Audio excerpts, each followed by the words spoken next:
Now I am discussing preservation and protection of Buddhist cultural heritage in contemporary world.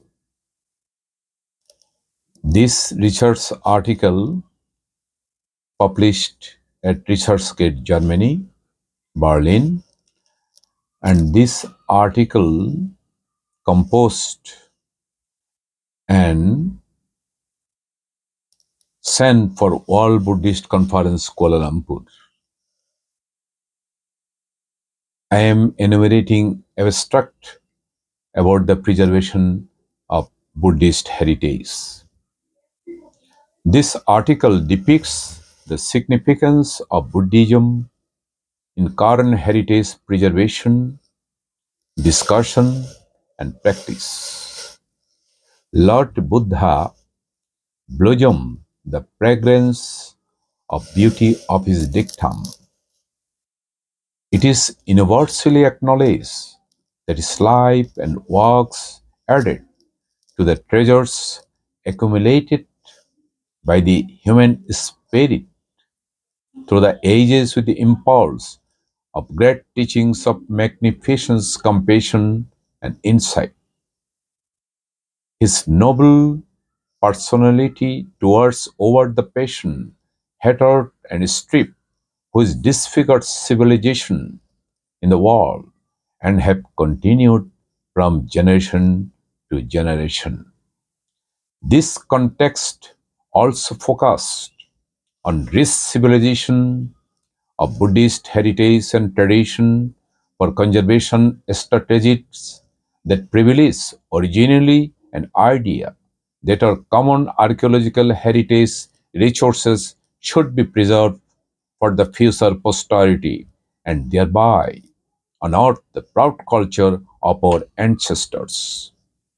Conservation, rehabilitation, and resource value play an important role to promote awareness of heritage and need for its conservation, financial viability of rehabilitation concerning archaeological heritage resource in world arena. We should be lauded for taking invaluable steps in bringing together researchers, academicians in the hope of this World Buddhist Conference to share information and discoveries on Buddhist archaeological heritage site for the proper preservation and focused vision to mold dynamic resource management and thereby honor the proud culture of our ancestors. Mahakarunika Buddha renounced sensual pleasure and expounded total spiritual detachment from the world.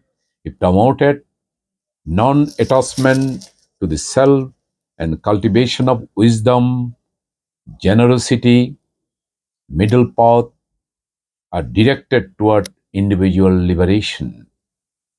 They also have the applicability to positive social transformation needed in the world today.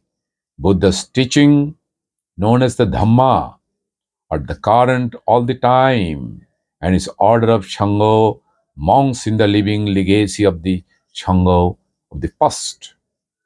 The Buddha, Dhamma, and Sangha, known as the triple gems, constitute the very core of the religion and have continued from generation to generation. This continuity was not limited to the triple gem, but also included those establishments, including monastic ones, that fostered the religion of for centuries. The purpose of this article is therefore challenge current Buddhist heritage site protection with preservation as its core by viewing the latter in the light of the Buddhist ideology. Preservation in Buddhist ideology is a contradiction in terms. By focusing on this, my aim is not to suggest an extremist, not preservationist Buddhist alternative, but instead to point the fundamental problems in recent scientific principles of heritage management. I consider current preservation ideology and its desire to protect vulnerable material things as one extreme.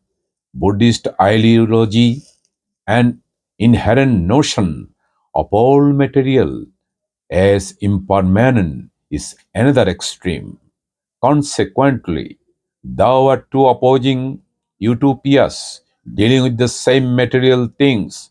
By examining motives for preservation and motives for non preservation, this article visualized to challenge the conservation idea, really challenge in heritage management and purpose, a moral, vital approach in which plurality not only means balance between preservation and exploitation of material things, but also take into consideration the existence of non-preservation ideals.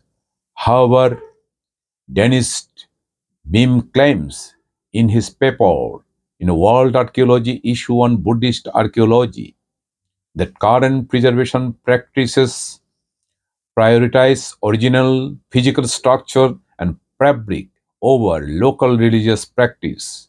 We also agree with Bond in his claim that religious monument objects are primarily spiritual in nature, little to do with the physical continuity of that religious structure and form.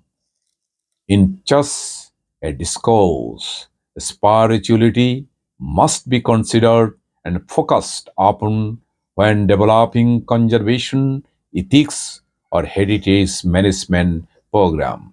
This might lead to a situation where the World Heritage Project becomes gradually overthrown or at least dramatically changed, resulting in greater balance between different discourse and between materiality and spirituality.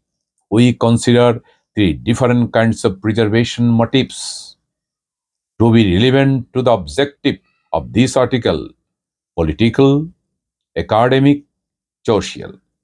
Of course, different ideology cannot be objective or separated from one another, but I have done so here in an attempt to clarify them and to gain a greater insight into the theoretical and the conceptment.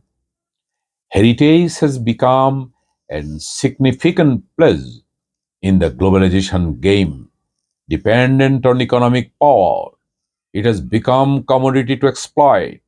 Globalization might represent westernization and means a threat to local cultural variation. This global extreme is represented by international organization preserving heritage in order to rescue it from damage and potential destruction. Heritage is on this level considered to be properly belonging to all nations and all peoples of the world and is ascribed universal value that applies the whole of mankind. Therefore, at this World Buddhist Conference 2023, I would like to ask all Buddhist leaders and all friends in Dhamma to safeguard, maintain, preserve the Buddhist historical heritage site and monuments by utilizing our invaluable spirit. All sentient beings be happy.